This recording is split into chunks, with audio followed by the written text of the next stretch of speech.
శక్తి కలిగిన యేసయ్య నామానికి ఘనత ప్రభావములు యుగ యుగములు కలుగునుగాక. ఇక్కడున్న మీకును లైవ్లో ఉంటున్న వారికి అందరికీ కూడా ప్రేమపూర్వక వందనాలు తెలుపుతూ ఉన్నాను.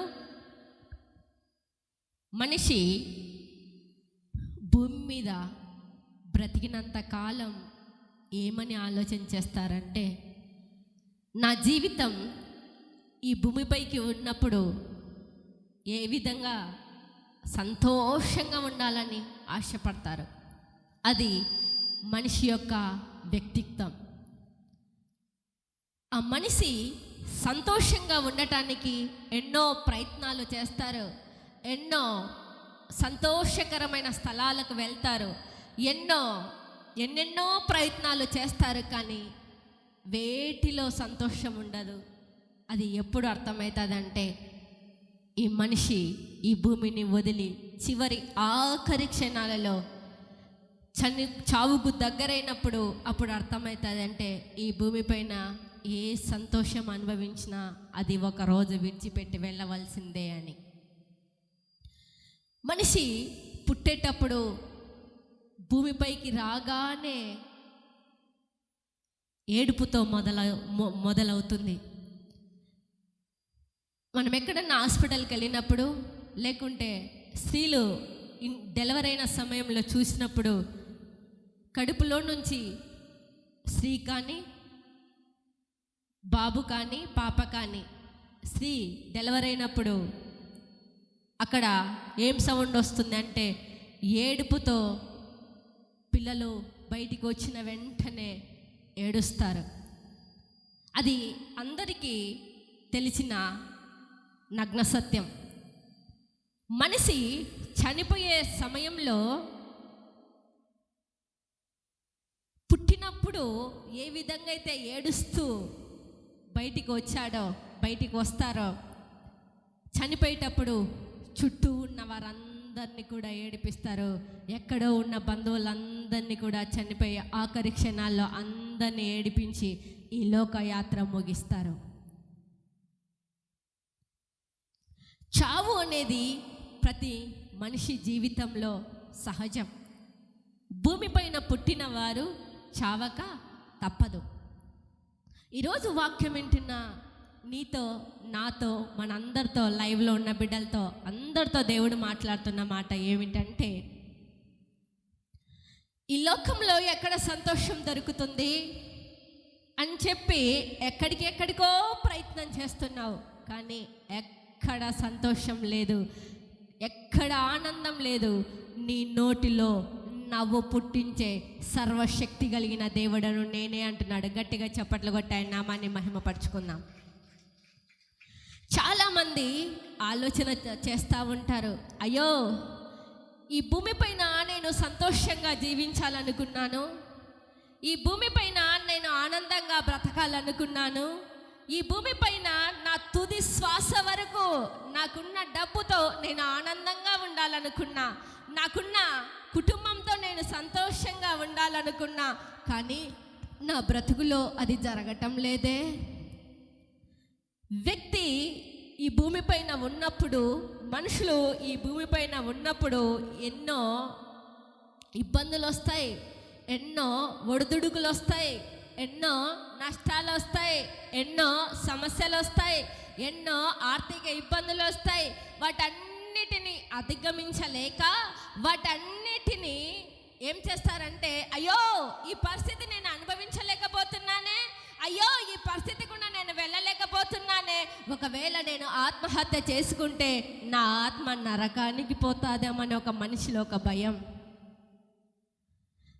కొన్నిసార్లు రాత్రి ఉదయం అంతా చక్కగా హ్యాపీగా డ్యూటీలో ఉంటారు, పిల్లలతో ఉంటారు, కుటుంబంతో ఉంటారు, భార్యతో ఉంటారు, భర్తతో ఉంటారు, అత్తమామలతో ఉంటారు, అందరితో ఊర్లో ఉన్న అందరితో మాట్లాడతారు. నైట్ అయ్యేసరికి బంధువులతో అందరితో కాల్ చేసి వీడియో కాల్ మాట్లాడతారు. ఒంటరిగా మంచం పైకి వెళ్ళేసరికి మనిషిని ఒక భయం వెంటాడుతుంది.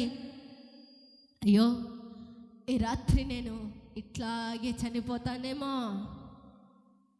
ఈ రాత్రి నాకు హార్ట్ అటాక్ కలుగుతుందేమో, ఈ రాత్రి హఠాత్ మరణమని నా గురించి అందరూ ఉదయాన్నే చెప్పుకుంటారేమో అనేసి ఒక భయముతో రాత్రి పడుకుంటున్న వారు, మరణం గురించి భయం వారిని వేధిస్తూ ఉంది.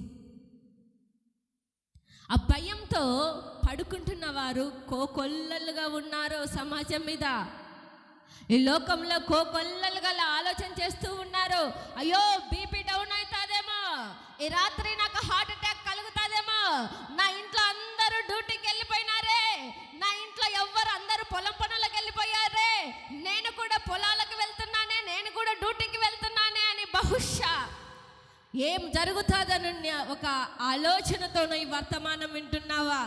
దేవుడు ఈ వర్తమానంకి ఎందుకు అందిస్తున్నాడు అంటే, మరణం గురించి భయపడుతున్నావా? ఇంకెన్ని రోజులు అయ్యా నా జీవితం ఇలా సాగేది, ఇంకెన్ని రోజులయ్యా నా బ్రతుకులో నవ్వు లేదే అని బాధపడుతున్నావా?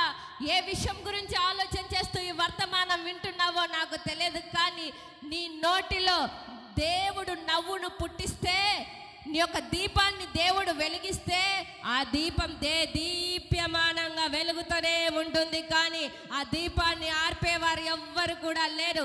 ఆ దీపం దీప్యమానంగా వెలిగి నీ నోటిలో నవ్వు, నీ హృదయంలో సంతోషము కావాలి అంటే నువ్వు చేయవలసిన పని ఏంటి? ఈరోజు దేవుడు మనతోనే మాట్లాడుతున్న విషయం ఏమిటంటే, ఈరోజు వాక్యం బోధిస్తున్న నేను కావచ్చు, కూర్చొని వింటున్న మీరు కావచ్చు, మనందరితో మాట్లాడుతున్నాడు. ఏమని అంటే, ఒక సినిమా థియేటర్కి వెళ్తే ఒక 3 నిమిషాలు నువ్వు సంతోషంగా ఉండగలవు. ఒక బంధువులతో ఫోన్ మాట్లాడితే ఒక అర్ధగంట సేపు సంతోషంగా మాట్లాడగలవు. అర్ధగంట తర్వాత ఏదో తెలియదు అనుకుంటా ఉంటావు.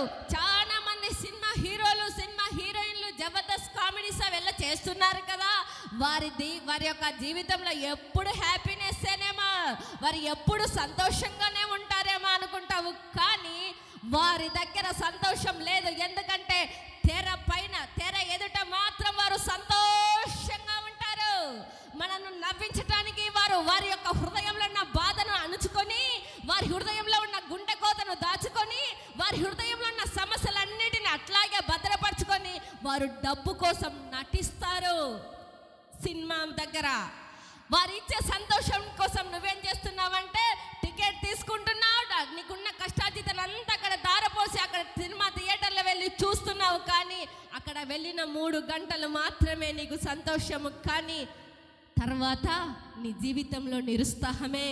నీవు నవ్వి ఎన్ని సంవత్సరాలైందో, నీ జీవితంలో మనస్ఫూర్తిగా నువ్వు నవ్వి ఎన్ని రోజులైందో ఒకసారి ఆలోచించుకోండి. నవ్వు కలగ చేసే దేవుడు చెప్తున్నాడు, నేను ఒక్కసారి నిన్ను నవ్విస్తా, ఆ నవ్వును నీ యొద్ద నుంచి ఎవ్వరు దొంగలించలేరు. నేను నిన్ను దీపాన్ని వెలిగిస్తా, ఆ దీపాన్ని ఎప్పుడు దీప్యమానంగానే వెలిగించుకుంటూ వస్తా, ఎవ్వరు వెలిగించలేరు. స్టేజ్ పైన నవ్వించేవారు కూడా కొన్నిసార్లు వాళ్ళు కూడా ఏమని చెప్తా ఉంటారంటే, అయ్యా డాక్టర్ గారు, నా హృదయంలో సంతోషం తక్కువైందయ్యా, నా హృదయంలో నవ్వక ఎన్ని రోజులైందయ్యా, నేను డబ్బంతా సమకూర్చుకున్నాను, ఆస్తులన్నీ సమకూర్చుకున్నాను, పిల్లలనంతా సెటిల్మెంట్ చేశాను, కానీ నా జీవితంలో ఏది లేదే అని వారు కూడా మానసిక స్థితి బాగలేక డాక్టర్ దగ్గరికి వెళ్తున్న వారు ఎంతమందో ఉన్నారు. ఒక కమీడియన్గా వారు చెయ్యొచ్చు, వారు సినిమాలో పెద్ద యాక్టర్లుగా నటించవచ్చు, కానీ వారి జీవితంలో కూడా సంతోషం లేదు. నీ జీవితానికి ఈరోజు దేవుడు ఏం చేస్తున్నాడు అంటే, నీకు నేను నవ్వు పుట్టిస్తాను కాబట్టి గత సంవత్సరాలుగా నీ జీవితంలో నవ్వు కరువైపోయింది. గత సంవత్సరాలుగా నీ జీవితంలో సమాధానం లేదు. గత సంవత్సరాలుగా నీ జీవితంలో నెమ్మది లేదు. గత సంవత్సరాలుగా ఏదో ఉదయం అవుతుంది రాత్రి పడుకుంటున్నాను, ఉదయం అవుతుంది రాత్రి పడుకుంటున్నాను, తెల్లారుతుంది యథాతథంగా పనులకు వెళ్తున్నాను నువ్వు అనుకుంటున్నావు. రాత్రి పడుకున్నా ఒక భయం, లేచినా ఒక భయం, బయటికి వెళ్ళినా యాక్సిడెంట్ అవుతుందని ఒక భయంతో నీ గుండెల్లో నవ్వు లేదు. ఈరోజు నవ్వును పుట్టిస్తాను అంటున్నాడు. మొదటగా నీ జీవితంలో నవ్వు కలగాలి అంటే నువ్వు చేయవలసిన పని ఏంటి అంటే, మొదటి పని, నువ్వు ఏ దేవుడైతే నిజ దేవుడు అని ఇక్కడికి వచ్చావో, ఏ దేవుడైతే నీ సమస్య నుండి పరిష్కారాన్ని ఇస్తాడని వచ్చావో, ఏ దేవుడు నీకున్న ప్రతి సమస్యల నుంచి విడిపించి నీ నోట నవ్వు పుట్టిస్తాడని వచ్చావో, ఆ దేవుడు ఏం చేస్తున్నాడంటే ఈరోజు నీ నోటారా నీకు నవ్వు నింపి నిన్ను నీ పిల్లలను నవ్వు అనే ఆనంద ఆత్మతో నింపి పంపించాలనుకుంటున్నాడు. అది ఇవ్వాలంటే నువ్వు చేయవలసింది ఏంటంటే, మేలు చేసినప్పుడు దేవుణ్ణి ఎలా స్తుతించావో, నీ జీవితంలో కొన్ని ఆశీర్వాదాలు ఆగిపోయినా దేవుడు వాటికి అనుమతించినప్పటికీ కూడా అలాగే స్తుతించే మనసు నీకు ఉండాలని మొదటగా దేవుడు హెచ్చరిస్తున్నాడు. ఘనత మహిమ ప్రభావాలు ఆయనకే కలుగునుగాక. ఎందుకు అంటే కొన్నిసార్లు మనము దేవుడు, అయ్యా ఈ సమస్యకు పరిష్కారం దయచేయండి అయ్యా, ఈ సమస్యలో నేను నిన్ను నమ్ముకున్నాను కదయ్యా అన్నప్పుడు షార్ట్ టైంలో దేవుడు నీకు ఆ సమస్యకు పరిష్కారాన్ని దయచేస్తాడు. ఆ సమస్యకు పరిష్కారాన్ని దయచేసినప్పుడు వెంటనే ఏం చేస్తావంటే, అయ్యా నీకు స్తోత్రం అయ్యా, అయ్యా నీకు ఘనత ప్రభావాలు చెల్లిస్తున్నాను తండ్రి, నా సమస్యకు పరిష్కారాన్ని దయచేసావయ్యా అనేసి సంతోషంగా నవ్వుతూ ఆయన దగ్గరికి వచ్చి ఆనందంతో ఆయనను స్తుతిస్తాం. కొన్నిసార్లు ఆ సమస్యకు పరిష్కారం అనేది నీకు రానప్పుడు ఏం చేస్తావంటే, అయ్యా ఎప్పుడయ్యా నా సమస్యకి పరిష్కారం, ఎప్పుడయ్యా ఈ సమస్యకు విడుదల అని చెప్పి ఏం చేస్తావంటే దేవుణ్ణి ప్రార్థించటం తగ్గిస్తావు. ఒకప్పుడు దేవుడు నీ జీవితంలో కార్యం చేసినప్పుడు గంతులు వేస్తూ దేవుణ్ణి స్తుతించావే. నీ యొక్క జీవితం గాఢాంధకారమయంగా ఉన్నప్పుడు ఆయనను స్తుతించటానికి నీకు ఎందుకు మనసు రాకున్నది? నువ్వు మేలు కలిగినప్పుడు దేవుని ఏ విధంగా స్తుతిస్తున్నావో, కొన్నిసార్లు దేవుడు నీ జీవితంలో ఆశీర్వాదాలను కూడా కొంచెం ఆలస్యం చేసినప్పుడు, అదే రీతిగా దేవుని స్తుతించినప్పుడు దేవుడు ఏం చేస్తాడంటే నీ స్తుతి నాదాన్ని ఆయన ఆలకించే దేవుడై ఉన్నాడు. అప్పుడు నీ నోటి నిండా నవ్వు ఏదో ఒక రోజు, నిర్ణీత కాలం ఒక రోజు వస్తుంది. ఆ నిర్ణయించిన కాలానికి నువ్వు స్తుతించిన స్తుతిని ఆయన మర్చిపోయే దేవుడు కాదు. నువ్వు స్తుతించిన ఆ ప్రార్థనను దేవుడు ఆయన ఆలకించే దేవుడు. కార్యం ఆలస్యం కావచ్చేమో కానీ అది మాత్రం నిర్లక్ష్యం చేసే దేవుడు కాదు. గాఢాంధకారం లాంటి చీకటి కమ్ముకున్నా ఆయనను ఆనందగానంతో స్తుతించు. ఆ గాఢాంధకారపు చీకటి మయంలో కూడా దేవుడు నీ జీవితాన్ని నవ్వుతో నింపగలడు. అలా ఎలా జరిగింది? అది ఎప్పుడు ఎవరి జీవితంలో జరిగింది అంటే, యోబు గారిని మనం చూసినప్పుడు యోబు గ్రంథము 8వ అధ్యాయము 22వ వచనము. అలా స్తుతించే మనసు, మేలు చేసినప్పుడు దేవుని స్తుతించే మనసు, తనకు కీడు కలిగిన దేవుని స్తుతించే మనసు ఎప్పుడు వస్తుంది అంటే, నువ్వు దేవుని దగ్గర నీతిగా నువ్వు ఉన్నప్పుడు. యోబు గ్రంథము 8వ అధ్యాయము 22వ వచనము. అయితే ఇంకను ఆయన నీకు నోటి నిండా నవ్వు కలగజేయును, నీ నోటి నిండా నవ్వు కలగచేయును, ప్రహర్షముతో నీ పెదవులను నింపును. యోబు గురించి మనందరికీ తెలిసిందే. ఎందుకంటే నేను కొంచెం స్పీడ్గా చెప్తున్నాను, సమయం కొంచెంగానే ఉంది కాబట్టి దయచేసి మీరు సహకరించవలసిందిగా ప్రేమపూర్వకంగా మనవి చేస్తున్నాను. యోబు గారి గురించి అందరికీ తెలిసిందే. ఆయన ఏం చేసేవాడంటే, ఈ ఊజు దేశంలోనే నీతిపరుడుగా ఆయన ఉండేవాడు. అపవాది ఏం చేసిందంటే, దేవాదేవుని దగ్గరికి వెళ్ళి, నువ్వు ఊరికేనే నిన్ను యోబు గారు నేను స్తుతిస్తున్నారా, తనకు కలిగిన సమస్తం చుట్టూ ఏం చేశావు? కంచె వేశావయ్యా, అందుకే నేను మంచిగా ఊజు దేశంలోనే మంచిగా స్తుతిస్తున్నాడని దేవుని దగ్గర అనింది. అప్పుడు దేవుడు ఏం చేశాడు? నువ్వు శోధించిన కూడా యోబు నమ్మకస్తుడిగానే నా ఎదుట ఉంటాడు అన్నాడు. నీకు యోబు యొక్క ప్రాణాన్ని తీసుకోవటానికి అర్హత లేదు, కానీ తనని ఏ విధంగా శోధించినా కూడా తను తట్టుకోగలడు అని చెప్పి అపవాదికి పర్మిషన్ ఇచ్చాడు. అప్పుడు యోబు పరిస్థితి మొదట ఏ విధంగా ఉన్నాడో అపవాది శోధించినప్పటికీ కూడా తన ప్రార్థన జీవితంలో మార్పు కలగల, తన వ్యక్తిత్వ జీవితంలో మార్పు కలగల. ఎందుకంటే తన నోటితో ఏ పాపము చెయ్యలేదు, తన కళ్ళతో ఏ పాపము చెయ్యలేదు. నీ నోటి నిండా నవ్వు కలగాలి అంటే యథార్థంగా నువ్వు జీవించాలి, నీతిపరురాలిగా నువ్వు బ్రతకాలి. అందుకే యోబు గారిని గురించి తన స్నేహితుడు ప్రవచనాత్మకమైన వాక్కులు విడుదల చేస్తున్నాడు. ఏమని విడుదల చేస్తున్నాడు అంటే, అయ్యా నీ నోటి నిండా నవ్వు ఇంకా దేవుడు పుట్టించి నీ పెదవులను ప్రహర్షముతో నింపునుగాక అంటున్నాడు. ఈరోజు నీ నోటి నిండా యోబు పరిస్థితి ఒకప్పుడు దారుణంగా ఉన్నది. ఏం చేస్తున్నాడు? తన కన్నులకు మూతలు వేసుకున్నాడు. తన కన్నులకు నిబంధన ఏది చూడకూడదని నిబంధన చేసుకున్నాడు. నీ కన్ను ఎప్పుడైతే పాపం చేస్తాదో, నీ కన్ను వేటినైతే చూస్తాదో అదే మనసులో ప్రేరేపింపబడతావు.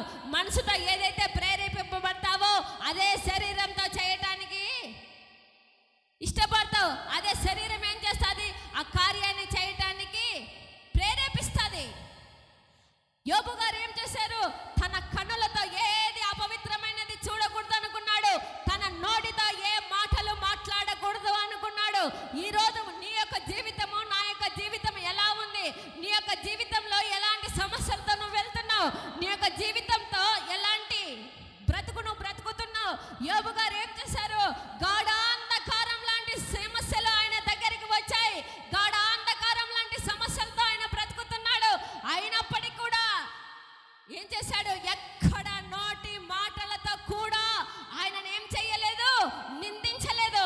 తన కన్నులతో ఎక్కడ కూడా పాపం, తన నోటితో ఎక్కడ పాపము చేయలేదు. తన కన్నులకు నిబంధన చేసుకున్నాడు. ఎందుకు?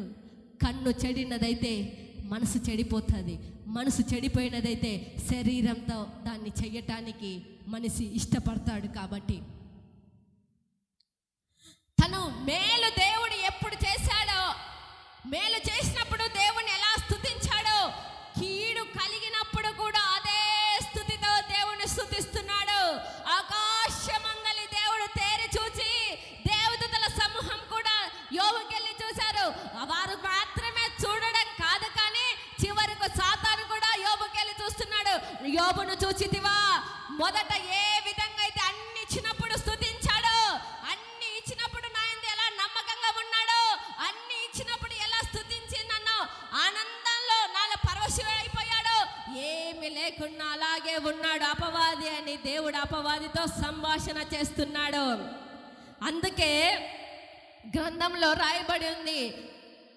ఏమని అంటే, తన స్నేహితుడైన యోబు స్నేహితుడి ద్వారా మాట్లాడుతున్నాడు. ఏమని అంటే, స్నేహితుడితో యోబు గురించి మాట్లాడుతున్నాడు స్నేహితుడు. ఏమని అంటే, నీ నోటి నిండా నవ్వు, నీ పెదవులకు ప్రహర్షము, దేవుడే ఇంకా దయచేయును అని.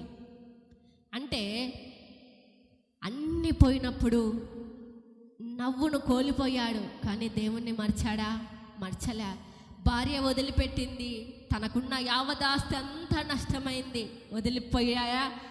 అన్ని ఆస్తులు వదిలిపోయాయి. భార్య వదిలిపెట్టిపోయింది, పిల్లలు వదిలిపెట్టిపోయారు, అందరూ వదిలిపెట్టిపోయినప్పటికీ కూడా దేవుని యందు నమ్మకస్తుడిగా ఉన్నాడు. తిరిగి కోల్పోయిన నవ్వు కంటే దేవుడు అధికమైన నవ్వును తన హృదయంలో కలగజేశాడు. తన పెదవులకు ఏం చేశాడు? ప్రహర్షణ కలిగించాడు. కాబట్టి అన్నీ ఉన్నప్పుడు దేవుని స్తుతిస్తున్నావా? అన్నీ ఉన్నప్పుడు నవ్వుతూ ఆనందంతో గంతలు వేస్తూ దేవుని సన్నిధికి వస్తున్నావా? ఏమీ కొన్ని నీ జీవితంలో అద్భుతాలు ఆలస్యమైనప్పుడు దేవుణ్ణి స్తుతించటం మానేస్తున్నావా? నువ్వు అన్నీ ఉన్నప్పుడు దేవుణ్ణి స్తుతించినప్పుడు దేవుడు చూస్తాడు. అన్ని నీ దగ్గర కొన్ని నీ జీవితంలో కొన్ని లోటుపాట్లు ఉంచి కొన్ని ఇంకా కొంచెం ఆలస్యం ఉందిలే అని చెప్పి ఆలస్యం చేస్తున్నప్పుడు దేవుని స్తుతించడం చూస్తాడు. నువ్వు అన్ని ఇచ్చినప్పుడు దేవునితో ఏ విధంగా ఉంటున్నావో దేవుడు చూస్తాడు. అన్నిటినీ కొన్నిసార్లు ఆఫ్ చేసి దేవుని స్తుతిస్తున్నప్పుడు ఆయన ఆయన స్తుతించడాన్ని దేవుడు చూస్తాడు. అప్పుడు ఏది ఆయనకి ఇష్టమైనదంటే ఏమి ఇచ్చినా ఏమి ఇవ్వకపోయినా యోబులాగా నువ్వు నిశ్చింతగా అన్ని ఇచ్చింది యెహోవాయే, అన్ని తీసుకుపోయింది కూడా యెహోవానే, ఆయన నామానికే స్తుతి కలుగును గాక అని నువ్వు అన్నప్పుడు ఆయన నిన్ను చూసి స్తుతి నాదము చేసే దేవుడై ఉన్నాడు. నా బిడ్డలు చూడు ఎంత బాగా స్తుతి నాదము చేస్తూ ఉన్నాడు. నా బిడ్డలు చూడు నా గురించి ఎంత ఆనందంగా ఉన్నారు. అన్ని ఇచ్చినా అన్ని తీసుకున్నా మళ్ళా నన్ను ఏ విధంగా స్తుతించి నా సన్నిధానంలో స్తుతి నాదము చేస్తూ ఉన్నారు అని మీ గురించి పరలోకమందు దేవుడు సంతోషించేవాడై ఉంటున్నాడు. కాబట్టి ప్రియ సహోదరి, ప్రియ సహోదరుడా, ఊజు దేశంలో అందరూ బాగున్నారు, కానీ యోబు గారి జీవితం మాత్రమే నవ్వు లేదు. ఆయన జీవితంలో కొన్ని రోజులు ఉన్నది, తర్వాత వెళ్ళిపోయింది, కానీ ఏమీ భయపడలేదు. సంతోషంగా ఆయనను స్తుతించాడు. పోయిన నవ్వును ఆయన పొందుకున్నాడు. అయ్యో నేను మందిరానికి వస్తున్నానే, మందిరంలో పరిచర్య చేస్తున్నానే, ప్రార్థనకు వెళ్తున్నానే, క్రమం తప్పకుండా ఉపవాస ప్రార్థనకు వెళ్తున్నానే, క్రమం తప్పకుండా వాక్యాన్ని వింటున్నానే, నా జీవితంలో ఎందుకు ఈ సమస్యలు, నా జీవితంలోనే ఎందుకు ఈ శోధనలకు దేవుడు అనుమతించాడు అని నువ్వు అనుకుంటూ, నా జీవితంలోనే ఎందుకు ఈ కార్యాలు ఆగిపోయినాయని నువ్వు అనుకుంటూ ఈ వర్తమానం వింటున్నావేమో, కానీ దేవుడు నీతోనే స్పష్టంగా మాట్లాడుతున్నాడు. ఏమని అంటే, నువ్వు నీ నోటిలో నవ్వు లేదని ఆలోచన చేస్తున్నావా? నా బ్రతికే ఎందుకు ఇష్ట అయిపోయింది, నా జీవితమే నాకు కష్టతరంగా మారిందని నీ నోటిలో నవ్వు లేదని నువ్వు ఆలోచన చేస్తున్నావా? ఒక కాలము సమీపించినప్పుడు నిర్ణీత కాలంలో నీ నోటి నిండా నవ్వు నింపేవాడు నేను ప్రకటిస్తున్నాను. నువ్వు కూర్చొని వింటున్నా నజరేయుడైన యేసయ్య, అది ఏ సమస్య అయినా కావచ్చు, మార్గాలన్నీ ముయ్యబడి ఉండొచ్చు, ద్వారాలన్నీ ముయ్యబడి ఉండొచ్చు, ప్రతి ద్వారాన్ని ఒక రోజు తెరుస్తాడు. ఆ ద్వారము తెరిచేసరికి నువ్వేం చేయాలంటే, దేవుడు దీవించినప్పుడు ఎంత గంతలు వేశావో, మేలు చేసినప్పుడు ఎంత భక్తిగా దేవుడు బ్రతికావో, దేవుడు చేసిన కార్యాలను బట్టి దేవుడిని ఎంత స్తుతించావో, అన్ని నీ యొక్క జీవితంలో ఆశీర్వాదాలు కొంచెం లేట్ అవుతున్నప్పుడు కూడా అలాగే స్తుతి నాదాన్ని జీవితంలో కొనసాగించినట్లయితే దేవుడు నీ నోటిలో, యోబు నోటిలో కోల్పోయిన నవ్వుని ఉంచినట్లు నీ నోటిలో మళ్ళా తిరిగి నీ నవ్వును పుట్టిస్తాను అంటున్నాడు. కాబట్టి గాఢ అంధకారపు చీకటి సమస్యలలో ఉన్న నాట్యమాడుతూ ప్రభును స్తుతించు. గాఢాంధకారపు లాంటి సమస్యలు నీ కుటుంబంలో ఎదురవుతున్నా నాట్యమాడుతూ ఒంటరిగా ప్రార్థన చేస్తూ ఉండు. అయ్యో ఎంతో కష్టపడి పని చేశానే, పిల్లలను ఒక స్థితిలో ఉంచాలనుకున్నానే, నా బిడ్డలు ఒక ఉన్నత స్థాయిలో ఉంచాలనుకున్నానే, ఎందుకు నా పరిస్థితులు ఇలా అయినాయని నువ్వు ఆలోచన చేయవలసిన అవసరం లేదు. కానీ గాఢాంధకారపు చీకటిలో కూడా నాట్యమాడుతూ దేవుడిని అడుగు. దేవుడు ఖచ్చితంగా నీ కన్నిటిని నాట్యముగా మార్చే దేవుడై ఉన్నాడు. మొదటిది ఏంటంటే, కీడు కలిగినప్పుడు కూడా మేలు అనుభవించినప్పుడు ఎలా స్తుతించావో అలా స్తుతించినప్పుడు నీ నోటి నిండా దేవుడు నవ్వును పుట్టించేవాడు. రెండోదిగా మనం చూసుకున్నట్లయితే, సమర్పణ కలిగి దేవునితో నువ్వు అడుగులు వేసినప్పుడు, సమర్పణతో నువ్వు దేవుని దగ్గర తీర్మానం చేసుకున్నప్పుడు సమృద్ధిగా నిన్ను ఆశీర్వదించి నీ నోటి నిండా నవ్వును పుట్టించేవాడు. ఎందుకంటే అబ్రహాము జీవితాన్ని మనం చూసినప్పుడు శారమ్మ నోటిలో ఏం చేశాడు? నవ్వు పుట్టించాడు. ఆదికాండం చదవద్దు, 21వ అధ్యాయము 6వ వచనము. ఆదికాండము 21, 6వ వచనము. శారమ్మ నోటిలో నవ్వును కలగజేయటానికి కారణం ఏమిటి అంటే, భార్యాభర్తలు ఇరువురు కూడా దేవునితో ఏ విధంగా కలిగి జీవించారంటే సమర్పణ కలిగి జీవించాలి. ఈ వాక్యం వింటున్న ప్రియ సహోదరుడా, ప్రియ సహోదరుడి, నువ్వు కూడా సమర్పణ లేకుండా ఏదో పని చేస్తున్నానంటే చేస్తున్నాను, పరిచర్య చేస్తున్నానంటే చేస్తున్నాను, సమర్పణ కలిగి లేకుండా ఏదో నేను మందిరానికి వస్తున్నానంటే వస్తున్నాను అనేది కాదు. కానీ ఈరోజు నీది, రేపు నీదైతాదో ఉంటావో కాదో తెలియదు.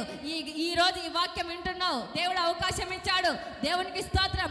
మళ్ళా ఆదివారం ఇక్కడ ఉంటామో ఎక్కడ ఉంటామో, ఇక్కడ బోధిస్తున్న నేను కావచ్చు, కూర్చొని వింటున్న వారు కావచ్చు, లైవ్లో వింటున్న వారు కావచ్చు, ఎప్పుడు ఎక్కడ ఎవరిని మరణం అనేది ఎవరికి చెప్పి రాదు, హఠాత్తుగా వస్తుంది. ఆ మరణం మనకు సమీపించక మునుపే మన దీపాలు దేవుడు వెలిగించాడు గనక వెలిగించిన ఆ దీపాన్ని ఆర్పేసుకోవద్దు అంటున్నాడు.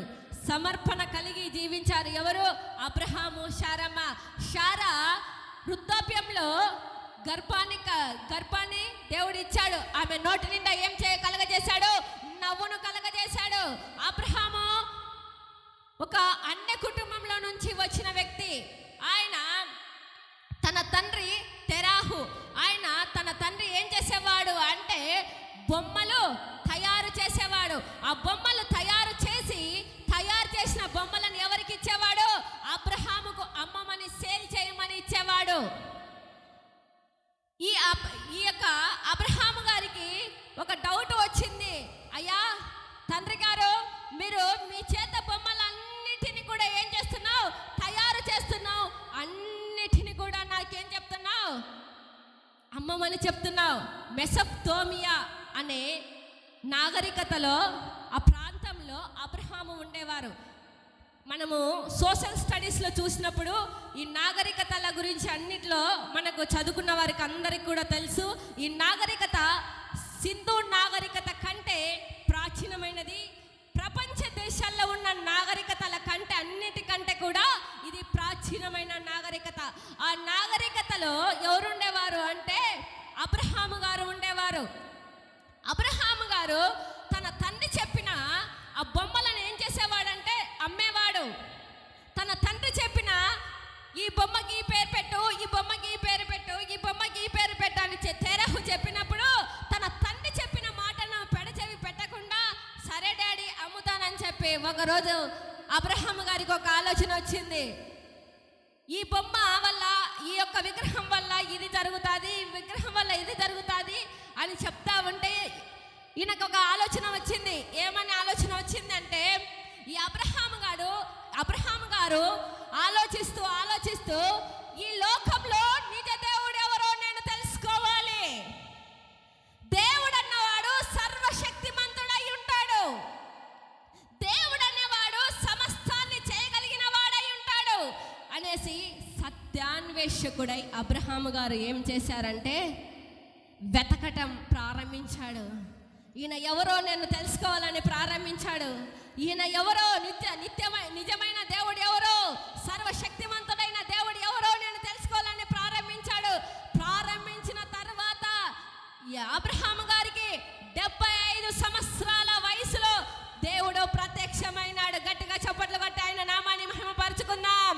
ఏం ప్రత్యక్షమైనాడంటే అబ్రహామా అని పిలిచినప్పుడు అబ్రహాము గారు చుట్టూ చూశారు, ఉత్తరం చూశారు, దక్షిణం చూశారు, పరమడ చూశారు, అంతటా తూర్పు చూశారు. ఎక్కడ ఎవరు కనిపించలా. ఆకాశం వైపు తేరి చూడగా అబ్రహాము గారికి ఒక స్వరం వినపడుతుంది. అయ్యా ఎవరయ్యా నువ్వు అంటే నేనే. నువ్వు వెతుకుతున్నావే కొన్ని రోజులుగా, కొన్ని సంవత్సరాలుగా ఆ వెతుకుతున్నా సర్వశక్తి కలిగిన దేవుడను నేనే. అయ్యా మరొక్కసారి చెప్పవా? ఎల్ షదాయి నేనే. గట్టిగా చప్పట్లు కొట్టి ఆయన నామాన్ని మహిమపరుచుకుందాం. ఆ ఎల్ షదాయిని నేనే. ఒక దేవుడు అనేవాడు ఎలాంటి వాడు అంటే సమస్తాన్ని చేయగలిగిన వాడు దేవుడు కదా. నేనేంటి, మా నాన్న చెప్తున్నాడు ఈ బొమ్మకు ఈ పేరు, ఈ బొమ్మకు ఈ పేరు, ఈ విగ్రహానికి ఈ పేరు అని చెప్తున్నాడు కదా. ఆ పేర్లల్లా నేను చెప్తున్నా, కానీ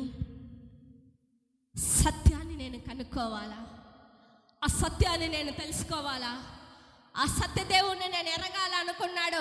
ఆ సత్యదేవుడే ప్రత్యక్షమయ్యాడు. ఆయనే ఎల్ షదాయి. గట్టిగా చప్పట్లు కొట్టి ఆయన నామాన్ని మహిమపరుచుకుందాం. ఆ రోజు నుంచి అబ్రహాము గారి జీవితం తారుమారైపోయిందండి. ఆ రోజు నుంచి దేవుడు ఎప్పుడైతే ప్రత్యక్షమయ్యాడో అప్పుడు చెప్పాడు, అబ్రహామా నువ్వున్న దేశాన్ని నువ్వు విడిచిపెట్టు, నీ తండ్రి ఇంటిని నువ్వు వదిలిపెట్టు, నీ బంధువులన్నీ వదిలిపెట్టు, నేను చూపించబోవు దేశానికి ప్రయాణం అయిపో. అయ్యా చిత్తం, నువ్వు ఎట్లా చెప్తే అట్లే ఉంటా. ఎందుకంటే నీ మాటకు నేను ఎదురు చెప్పనయ్యా.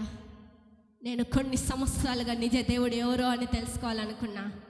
మా తాత ముత్తాతల కాలంలో నుంచి మూఢనమ్మకాలతో మా నాన్నగారు చేస్తూ ఉన్నారు. కానీ అయ్యా మా నాన్నగారు చెప్తున్నా నాకు ఒక మనసులో ఒక చిన్న డౌట్ ఉండేది. ఏది నిజ దేవుడు, ఎక్కడున్నాడు అని ఒక డౌట్ ఉండేది. ఆ నిజ దేవుడే ప్రత్యక్షమైనప్పుడు నేను ఎందుకు బయలుదేరనయ్యా అని చెప్పి తన భార్యను తీసుకున్నాడు. తన భార్య ఇద్దరు ప్రయాణమై వెళ్తా ఉన్నారు. ప్రయాణమై వెళ్తున్నప్పుడు ఆయన హృదయంలో ఆలోచన లేదు, ఆయన మనసులో సంతోషం లేదు.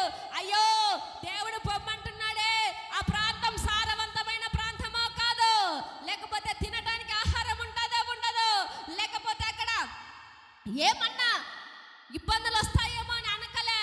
ఎందుకంటే దేవుడు చెప్పినాడు నేను బయలుదేరి వెళ్తున్నాను. అందుకే దేవుడు ఏం చేశాడంటే అబ్రహామును విశ్వాసులకు తండ్రిగా మార్చాడు.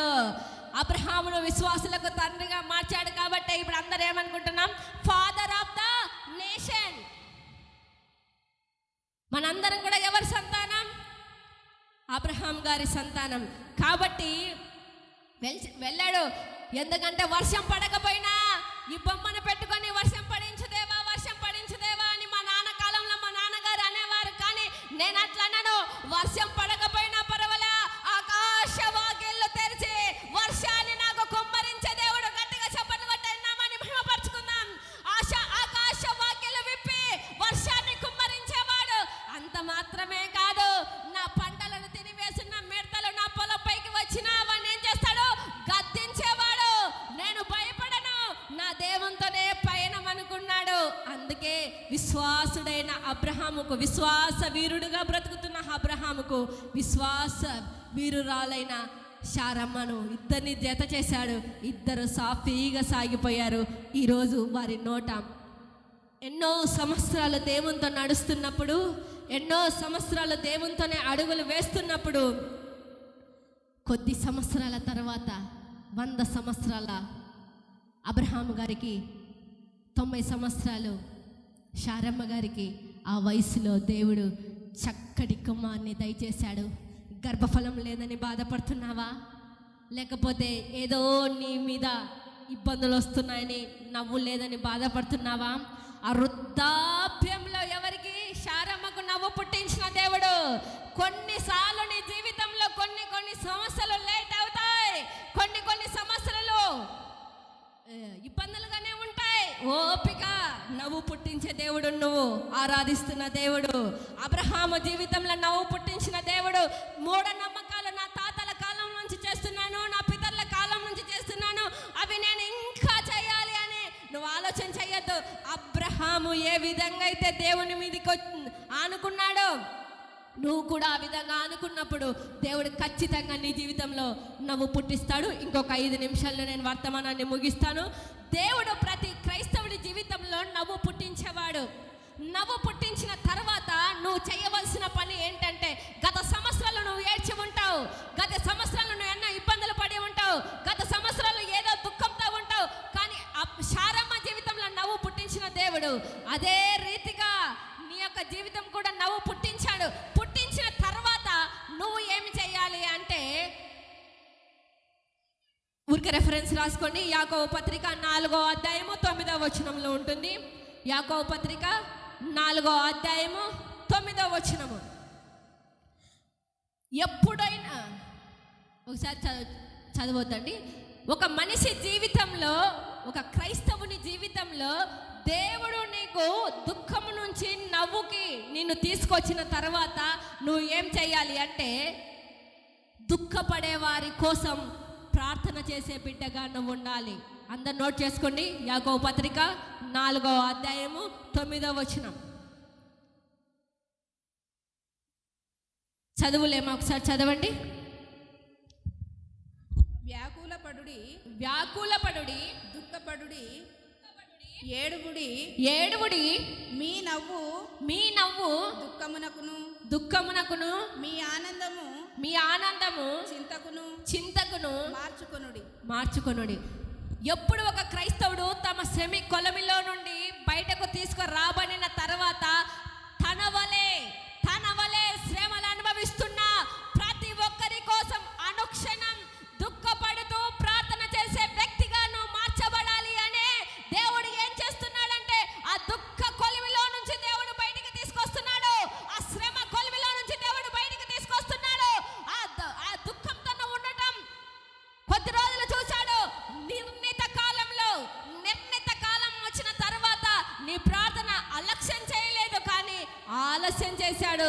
తగిన సమయంలో నీ నోటి నిండా నవ్వును కలగజేశాడు.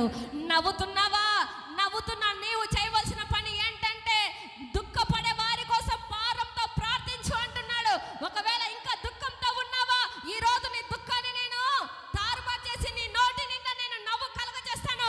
ఈ రోజు నుంచి దుఃఖపడే వారి కుటుంబాల కోసం, దుఃఖంతో ఉన్న వారి కోసం నువ్వు ప్రార్థన చేసే ఒక ప్రార్థన యోధురాలిగా ఉండాలని దేవుడు హెచ్చరిస్తున్నాడు. ఒకటి చూసినట్లయితే చాలా మంది ఏం చేస్తారంటే ప్రార్థన చేస్తారు, కానీ ఎక్కువ ఏదన్నా దుఃఖకరమైన కుటుంబాల దగ్గరికి వెళ్ళటానికి ఇష్టపడరు. సంతోషకరమైన స్థలాలకు మాత్రమే వెళ్ళటానికి ఇష్టపడతాడు. ప్రసంగి గ్రంథము 7వ అధ్యాయము 1 నుంచి 3 వరకు మనం చూద్దాం. ఒక్కసారి చూద్దాం. త్వరగా చదివే వాళ్ళు త్వరగా చదవండమ్మా. ప్రసంగి గ్రంథము 7వ అధ్యాయము 1 నుంచి 3 వచనాలు. సుగంధ తైలం కంటే మంచి పేరు మేలు ఒకని జన్మదినము కంటే చూడండి, ఒకని జన్మదినము కంటే మరణ దినము మేలు. విందు జరుగుతున్న ఇంటికి పోవడం చాలమ్మా. ఇక్కడ మనం చూసినట్లయితే ఒక జన్మదినము కంటే మరణ దినము మేలు అంటున్నాడు. నువ్వు నీ ఇంటికి ఒక చావు కబురు వచ్చింది, ఒక ఫంక్షన్ జరుగుతున్న కబురు వచ్చింది. నువ్వు ఎక్కువ ఏ దానికి ప్రయాటిస్తావంటే ఫంక్షన్కు ప్రయాటిస్తాం.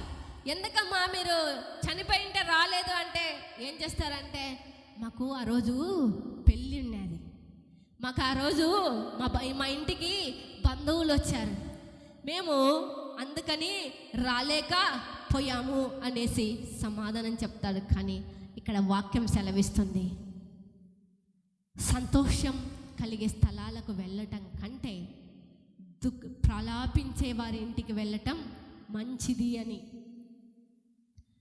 ఎందుకంటే బహుశా ఇన్ని రోజులు అది చేయలేదేమో. ఈరోజు దేవుడు వాక్యం ద్వారా మాట్లాడుతూ ఉన్నాడు. ఎప్పుడైతే పెళ్ళిళ్ళకు, స్థలాలకు, సంతోషించే స్థలాలకు నువ్వు వెళ్ళినప్పుడు శరీర కోరికలు నీ హృదయంలో రేకెత్తుతాయి, శరీర ఆశలు నీ హృదయంలో రేకెత్తుతాయి. శరీరం నువ్వు కళ్ళతో చూస్తావు, మనసుతో ఏం చేస్తావు, దాన్ని అట్లాగే మనసు ప్రేరేపిస్తుంది. శరీరంతో ఏం చేస్తావు, కార్యాన్ని దాలుస్తావు.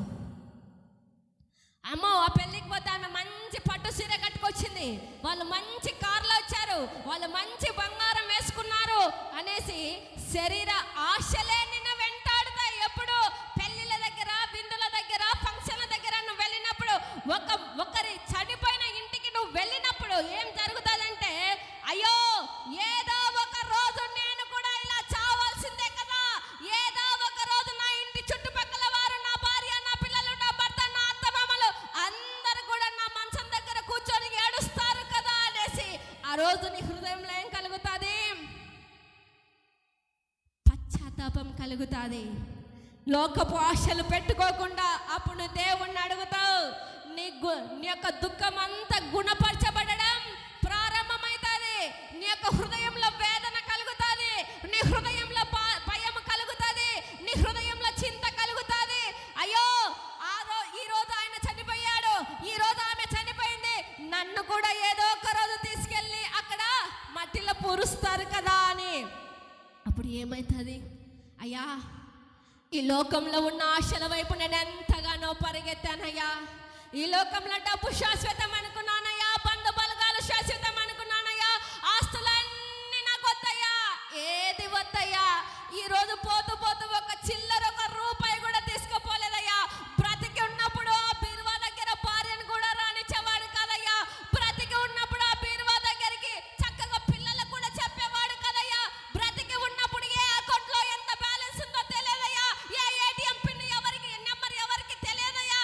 కానీ ఈరోజు నా పరిస్థితి కూడా అంతే కదా, నేను కూడా ఈరోజు ఒకరోజు తను వదిలిపెట్టి పోవాల్సిందే కదా అనేసి నీ హృదయంలో ఏమవుతుందంటే, అయ్యా ఈ లోక సంపద నాకు వద్దయ్యా, ఈ లోక ధన ధాన్యాలు నాకు వద్దయ్యా, నిన్ను సంపాదించుకుంటానయ్యా, ఆ పరలోక రాజ్యంలో నాకు ఒక్క స్థానం ఇయ్యయ్యా, ఆ పరలోక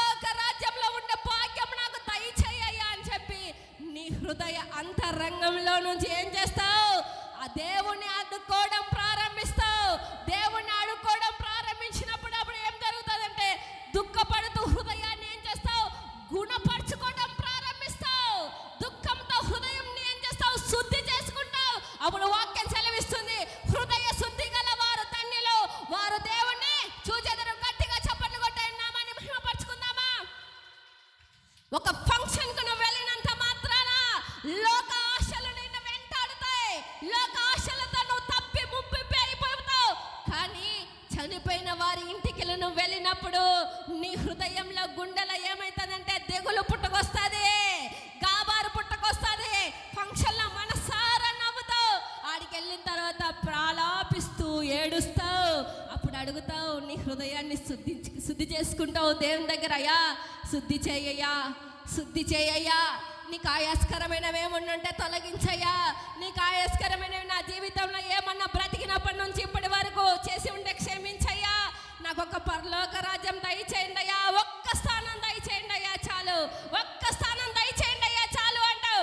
అప్పుడు ఏం చేస్తావంటే పరలోక రాజ్యంలో కరోనా ఉండదు, పరలోక రాజ్యంలో దుఃఖం ఉండదు, పరలోక రాజ్యంలో శపితమైనది ఉండదు, పరలోక రాజ్యంలో ఏడుపు ఉండదు. నిత్యము నవ్వుతూనే దేవుణ్ణి చూస్తూ, దేవుని ముఖ దర్శనాన్ని చూస్తూ ఆయనలో పరవశిస్తూ ఉంటావు. గట్టిగా చప్పట్లు కొట్టాయి, నామాన్ని మహిమపరచుకుందామా? ఆ పరలోక రాజ్యంలో నీకు స్థానం కావాలి అంటే, ఆ దేవుని దగ్గర నువ్వు ఉండాలి అంటే మొదటగా దేవుడు నీ నోట్లో నవ్వు పుట్టిస్తాడు. పుట్టించిన ఆ నవ్వును ఏదో ఎక్కడెక్కడో ఫంక్షన్లకు వెళ్ళి అక్కడెళ్ళి నీ యొక్క ఆత్మీయత జీవితాన్ని కోల్పోకూడదు. కోల్పోయినట్లయితే పరలోక రాజ్యంలో స్థానం ఉండదు. యోబు గారిని చూసావా? నోటి నిండా నవ్వు నించాడు, పెదాలతో ప్రహర్షించే కృప దేవుడు దయచేశాడు. కాబట్టి నీ నోటి నిండా నవ్వు, నీ కుటుంబంలో నవ్వు ఉంచాలి అంటే దేవుడిచ్చిన ఈ విలువైన జీవితం, అది నా జీవితం కావచ్చు, మీ జీవితం కావచ్చు, ఈ విలువైన జీవితాన్ని వ్యర్థమైన వాటి కోసం ఉపయోగించకు. జబర్దస్తులు చూస్తున్నావా? జాగ్రత్త, దాంట్లో డబల్ మీనింగ్లు మాటలు తప్ప ఇంకొక మాటలు ఉండవు. సీరియల్స్ చూస్తున్నావా? జాగ్రత్త. సినిమాలు చూస్తున్నావా? జాగ్రత్త, దాంట్లో డబల్ మీనింగ్లు తప్ప ఏమీ ఉండవు. అవి చూసే నీ కుటుంబంలో సమస్యలు రేకెత్తుతున్నాయి, ఇబ్బందులు రేకెత్తుతున్నాయి. నీ పిల్లల జీవితాలు చక్కగా చూడవలసిన నీ పిల్లల జీవితాల్లో అవి చూసి రీల్స్ చూస్తున్నావా? ఫేస్బుక్ యూజ్ చేస్తున్నావా? అన్నీ ఉండబట్టే కుటుంబాలలో సమాధానం లేదు, నవ్వు లేదు. శారమ్మ జీవితంలో నవ్వు కలిగించిన దేవుడు యోబు జీవితంలో తిరిగి మళ్ళీ నవ్వును కలగజేశాడు. ఎప్పుడు అన్నీ ఇచ్చిన దేవుని స్తుతించాడు, ఏమి లేకపోయినా దేవుని స్తుతించాడు. అన్నీ ఇచ్చినా ఏమి లేకపోయినా నేను ఉంటానని దేవునితోనే ప్రయాణం సాగించాడు. కాబట్టి ఆయన జీవితంలో నవ్వును పుట్టించాడు. ఈరోజు నవ్వు ఎన్ని సంవత్సరాలు అయిందో తెలియదమ్మా, నవ్వు ఎన్ని సంవత్సరాల్లో ఉందో తెలియదయ్యా. ఇక్కడ ఉన్న మీరు కావచ్చు, లైవ్లో వింటున్న వారు కావచ్చు, ఈ శబ్ద తరంగం ద్వారా వింటున్న వారు కావచ్చు, కానీ దేవుడు నీ నోట నవ్వు పుట్టిస్తాను అంటున్నాడు. పుట్టించిన ఆయనను మర్చిపోవద్దు. ఈ లోకంలో సంపాదించుకో, ఆ పరలోక రాజ్యంలో కూడా నీకు స్థానం దేవుడే దయచేస్తాడు. కాబట్టి ఆ కృపగల దేవుడు మనందరికీ ఆ నవ్వు దయచేసి మన జీవితాలను ఫలభరితంగా మార్చునుగాక. ఈ ఒక్క వాక్యం మనందరి జీవితాల్లోనూ, లైవ్లో ఉన్న ప్రతి బిడ్డ జీవితంలోనూ ఫలభరితంగా మారునుగాక. ఆమేన్.